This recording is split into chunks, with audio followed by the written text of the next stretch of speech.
All right, gang. Happy Tuesday to you. I want to make sure I get that right. Tuesdays always feel like a Monday.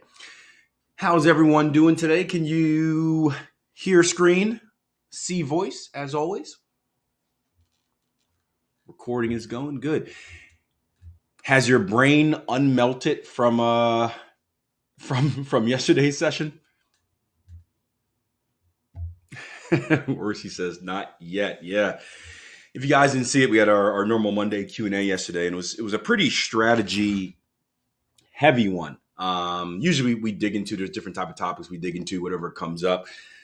This one was strategy related, so we started off with the inside bar strategy, inside bar fakie strategy that we discussed a little bit here in the live room last week, and then we ended up talking about the FTB to follow the bear strategy with Andrew and trying to work on an active trade management type of solution for it. And it was one of those things where it was a tough one. I don't think we actually found a solution. I'm not sure if there's actually a solution that needs to be found. But as I said at the end of the thing, hopefully in some of if one part of our discussion sparked an idea where it's like, hey, I can use that, or hey, I shouldn't do that, then it's all worth it. I had the same philosophy with books. Back when I was an avid book reader, I'd read a lot of boring books or listen to a lot of boring books.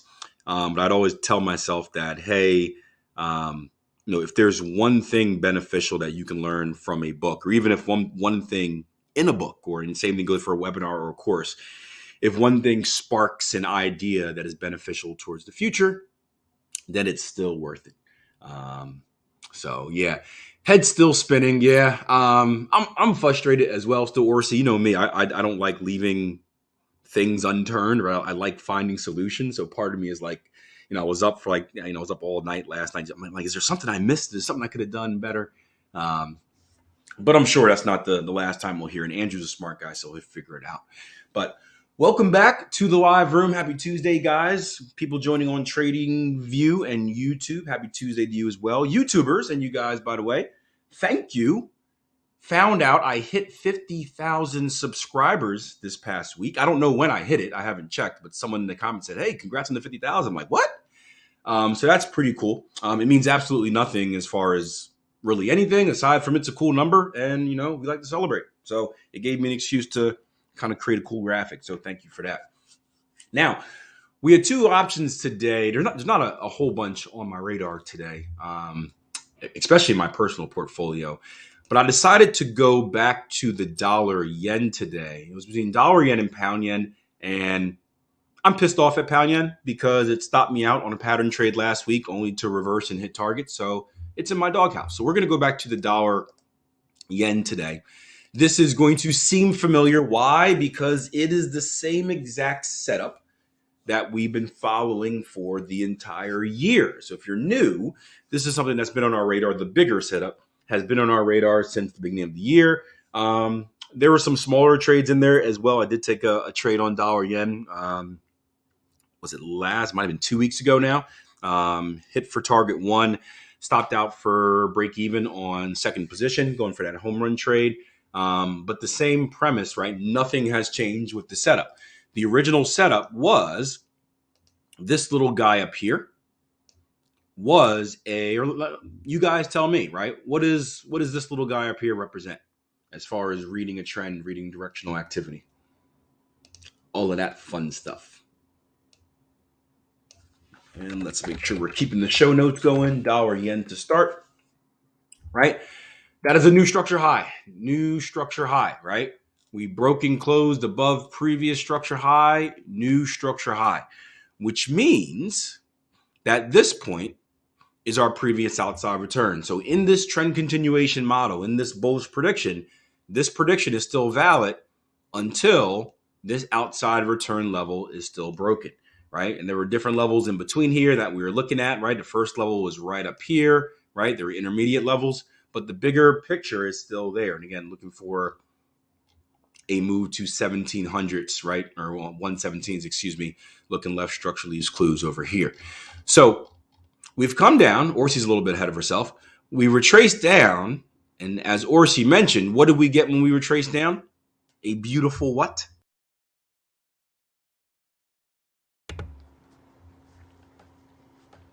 A beautiful 3-bar reversal. You're so excited to get in, Orsi, that you were a little bit ahead. Very beautiful 3-bar reversal. Oliver said, hit off the 50 EMA nicely as well. I'm in on demo. Nice. I'll throw one in so you guys can see what Oliver's looking at. What was the entry reason, Oliver? Just was it the 3-bar reversal or the kind of the EMA hit? The 50 burger. I remember, speaking of EMAs, right?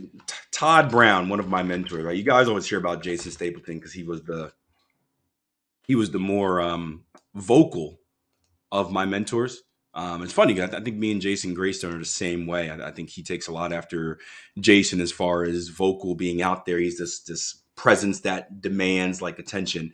And then Todd Brown was kind of like the quiet mastermind. Like, I just want to trade. And Todd Brown always programmed me to stay away from. There's nothing wrong with 50 EMAs. But I remember early on in my career when I was very moldable and influenced, he always gave me these weird like numbers to go to. He was big on fib numbers. So he always gave. So whenever I do an EMA, he's like, instead of a 50 Akil, you got to use a 55. So I'd have like a 55 and like a 21 and a 34 EMA. I think instead of a 200, it was a 233. It was all these weird EMAs. Just one of the many things that he taught me. So yeah, if you want to throw in a 50 EMA here, you can see 3-bar reversal right off that 50 EMA level as well. Yep. Lovely doji pin, higher high, higher close. If you guys are going through the course right now and you're studying and learning about 3-bar reversals, it doesn't really get any better than this. I suppose you can say the pin bar can have a little less legs just because of risk reward.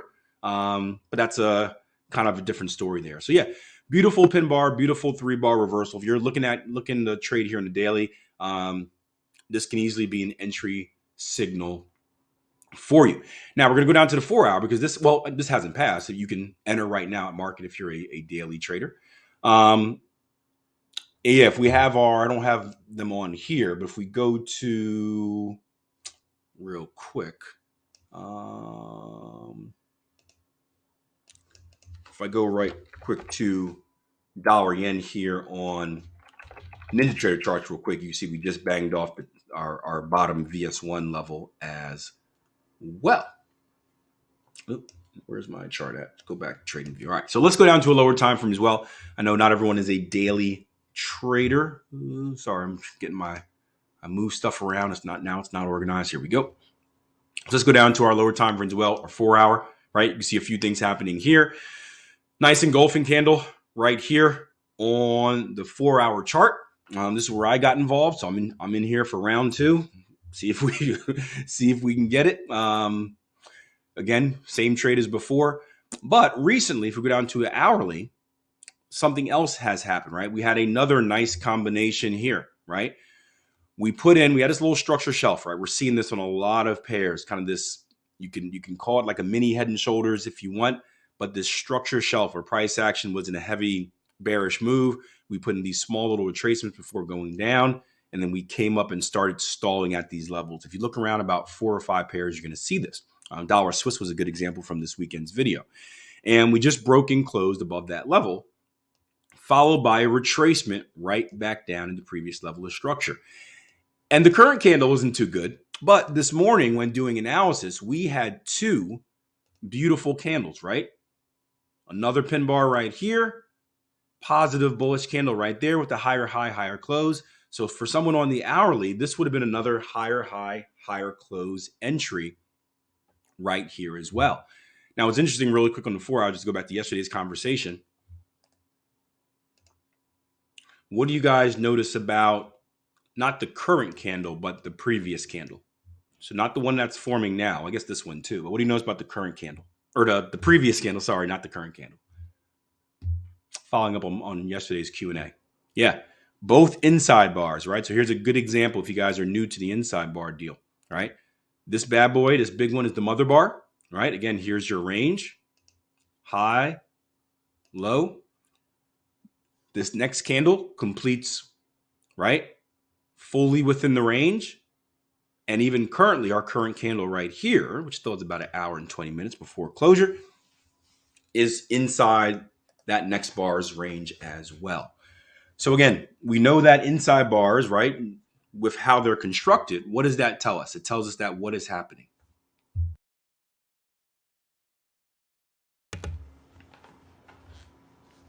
Yep, consolidation. So as you go down to your lower time frame, you can expect consolidation. Obviously, if you're an inside bar trader, you can trade the inside bar breakout as well. So keep an eye on it here on the hourly as well. Two great bars right here. Not a lot of follow through, but as long as we can protect this level, this is still a trading opportunity. If you're someone looking to get involved in a pullback trade, bigger targets are still 117s. If you want to go for some intermediate targets, what do you think a good place to shoot for is? A shorter target. Where are you shooting for, by the way, Oliver? Curious.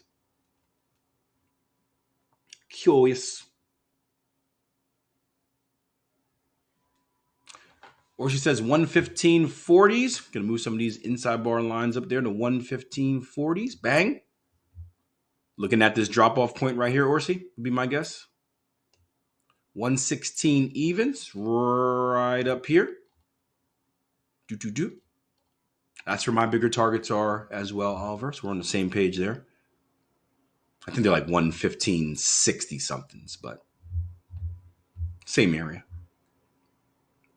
Anyone else?